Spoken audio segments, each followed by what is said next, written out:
Halo semuanya, jumpa lagi dalam video pendek Kang Wawan.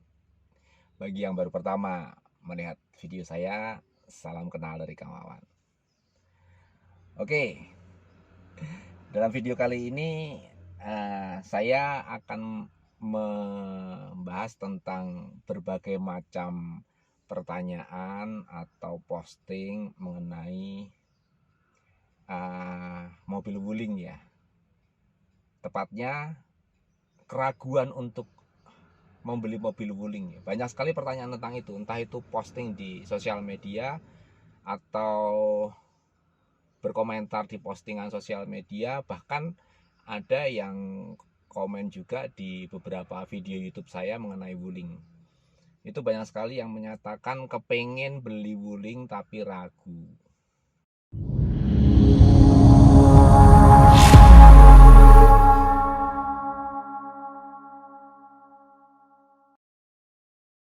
Ya. Jadi gini teman-teman, memang yang namanya sesuatu hal yang baru ya, itu pasti menimbulkan pro dan kontra.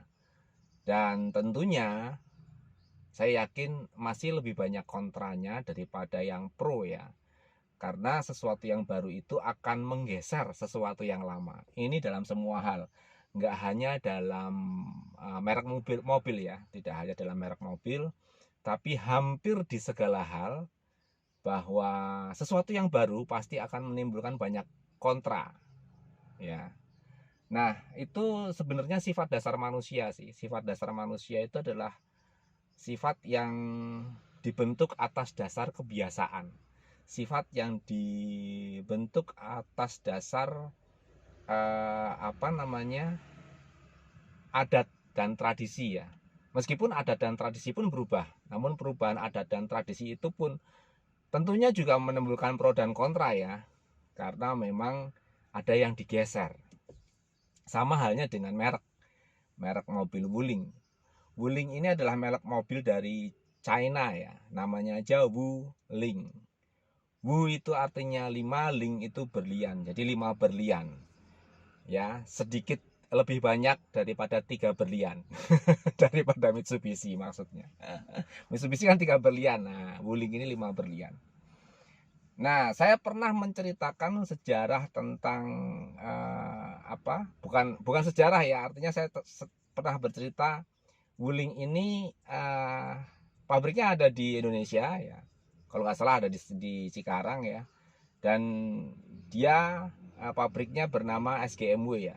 SGMW itu singkatannya sebentar. SAIC General Motor Wuling. Nah, SAIC itu sendiri itu adalah perusahaan mobil di China. Lalu berkolaborasi bekerja sama dengan General Motor yang ada di Amerika sana. Seperti kita tahu General Motor salah satu produknya adalah Chevrolet. Chevrolet. Nah, itu kalau lidah Indonesia. Tapi kalau lidah luar negeri Chevrolet. Nah, seperti itu. Kalau salah dikoreksi ya. Jadi mereka berkolaborasi sehingga terbentuklah satu brand yang bernama Wuling dengan logo 5 berliannya. Nah, ketika pabrik itu berdiri, kemudian yang pertama kali dipasarkan atau diproduksi adalah Wuling Convero seperti yang saya pakai ini. Ya, Wuling Convero. Wuling Convero ini diposisikan di mobil LMPV ya. Sekelas LMPV berarti dia sekelas dengan Xenia, Avanza, itu yang berpenggerak roda belakang ya. Sekelas juga dengan EPV, dengan Luxio. Itu termasuk kategori LMPV. Itu yang berpenggerak roda belakang. LMPV pun ada yang berpenggerak roda depan. Ya, contohnya seperti Honda punya Mobilio, lalu Suzuki punya R3, Nissan punya Grand Livina, yang sekarang menjadi Livina ya, sudah tidak ada Grandnya lagi. Kemudian Mitsubishi punya Mitsubishi Expander.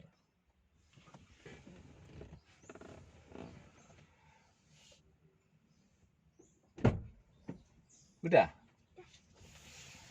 Enggak mau Loh, udah kesana dulu. pipis.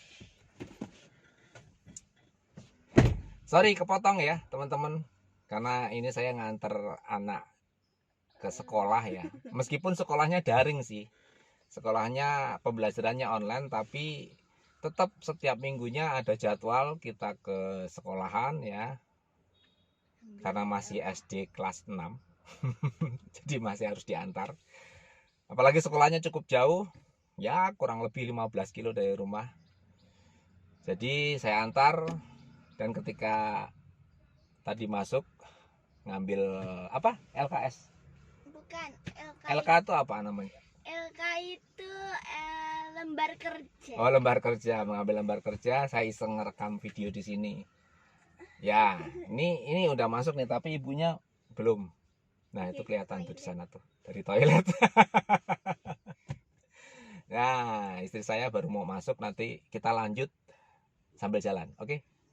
Ini saya bikin video ini tambah semangat ya, karena saya baru saja beberapa hari yang lalu mendapatkan surat cinta dari Google.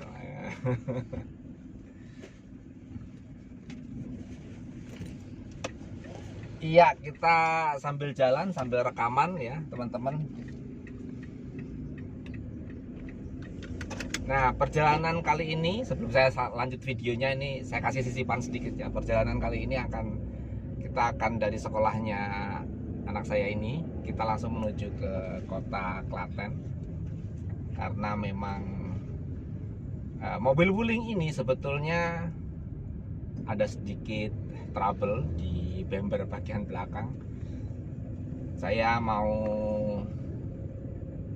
sebenarnya banyak sih bengkel body repair ya di Jogja itu banyak, cuma saya kepengen ke Klaten aja karena nggak tahu kenapa kepengen kesana aja. Oke ya, kita lanjut video yang tadi. Jadi wuling yang pertama kali keluar itu adalah wuling Convero seperti yang saya pakai ini ya, jadi terus dia sekelas dengan LMPV yang sudah saya sebutkan tadi. Ada yang berpenggerak roda belakang, ada yang berpenggerak roda depan. Nah, kebetulan wuling Convero ini berpenggerak roda belakang ya. Nah, ada keunggulannya kalau berpenggerak roda belakang dan ada kelemahannya juga. Mobil-mobil yang berpenggerak roda belakang biasanya lebih bising ya, kebisingan suara mesin dan transfer case itu sampai ke dalam kabin, dibandingkan dengan mobil yang berpenggerak roda depan itu lebih senyap ya, karena memang tidak ada gardan ya di belakang, sehingga tidak ada suara-suara gardan maupun transfer case maupun suara-suara gearbox ya, karena gearboxnya ada di depan.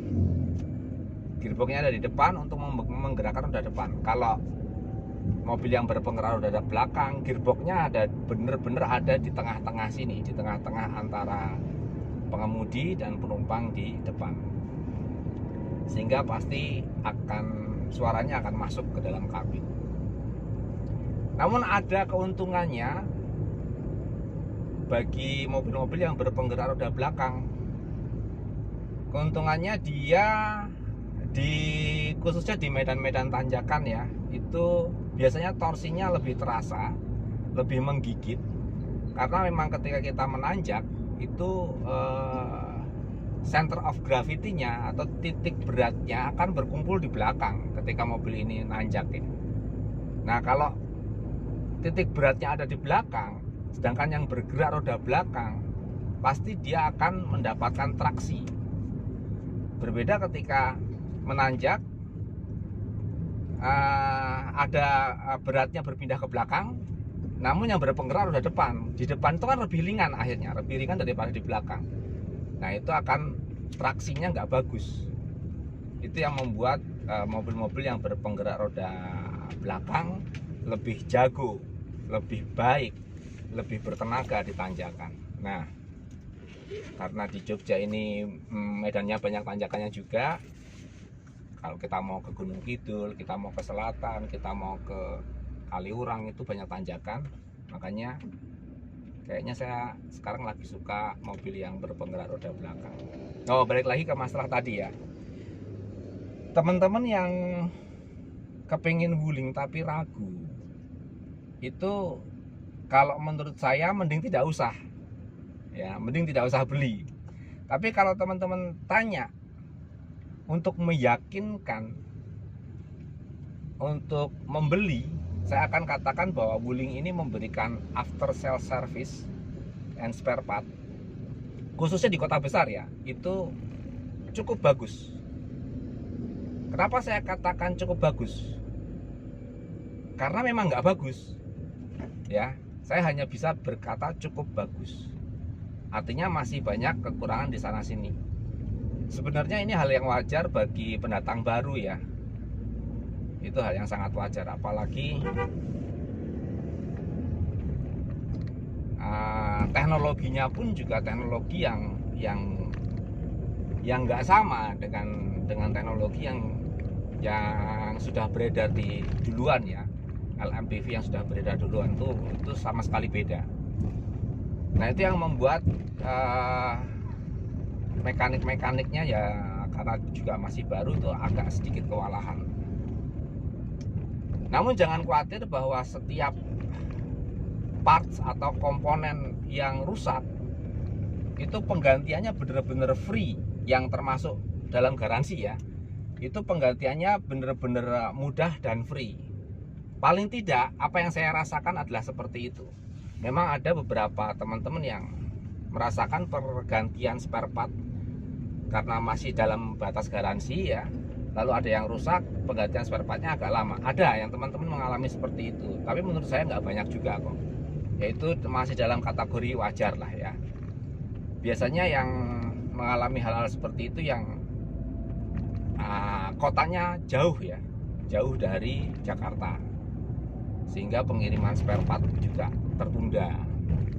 Apalagi dalam masa pandemi begini juga pengiriman jelas banyak yang tertunda ya.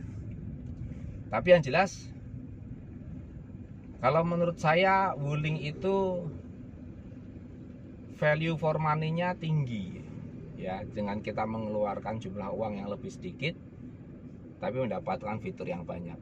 Kalau kepengen tahu kelebihannya apa aja serta kekurangannya apa aja, sebenarnya bisa dilihat sih di video-video saya sebelumnya, itu banyak sekali saya mengulas masalah Wuling.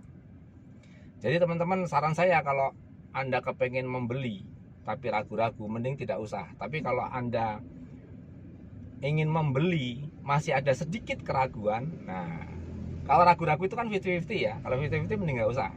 Tapi kalau masih ada sedikit keraguan, saya sarankan untuk segera datang ke dealer dan test drive. Itu yang pertama. Yang kedua, coba Anda temui komunitas Wuling di kota Anda. Sekarang komunitas Wuling itu banyak ya. Seperti kami ada Owners ya, klub empunya Wuling Indonesia, yang logonya seperti ini. Anda bisa tanya-tanya pada saya juga ya. Anda juga bisa masuk ke channel YouTube-nya Owners ya. Channel YouTube-nya Owners nanti akan saya sertakan di deskripsi. Anda bisa masuk ke sana juga untuk melihat kegiatan-kegiatan Owners seperti apa. Dan Owners atau klub empunya Wuling Indonesia ini tidak membatasi hanya di kota Jogja saja. Saat ini sudah terbentuk 3 kepengurusan ya, ada di Jogja, kepengurusan untuk Semarang Raya, dan kepengurusan untuk Solo Raya. Nanti yang berikutnya akan menyusul Purwokerto dan kota-kota lain ya. Meskipun sebenarnya sudah tersebar juga sih, cuman memang belum terbentuk pengurus di kota-kota yang lain. Seperti halnya di Bogor kita juga ada membernya, di Bali juga ada member, di Surabaya ada, bahkan di Kalimantan saya lupa ya di kota mana, dan Sulawesi ada. Nah, Anda bisa tanyakan ke teman-teman komunitas ya. Bisa juga kalau memang tidak ada Owners, kan ada juga WLCI, ada banyak lah. Anda bisa searching aja di Google atau searching di sosial media, pasti ketemu komunitas-komunitas tersebut. Nah, Anda bisa tanya, karena apa? Kalau Anda bertanya pada orang yang memiliki dan pengguna Wuling, pasti jawabannya akan lebih objektif daripada Anda tanya pada marketing Wuling. Ya, sekali lagi, marketing Wuling bukan pengguna dan bukan pemakai, sehingga dia tidak bisa memberikan keterangan yang objektif. Itu saja sih menurut saya. Ya, apalagi sekarang banyak Wuling yang dijual murah ya, tapi nggak tahu udah habis apa belum tuh. Saya nggak ngikutin kabarnya. Yang X taksi itu katanya cuma 50 jutaan. Sikat aja bos kalau yang begitu. Enak kok mobilnya, serius. Oke, cukup gitu aja ya. Nanti kita lanjut di video-video selanjutnya. Terima kasih sudah menonton.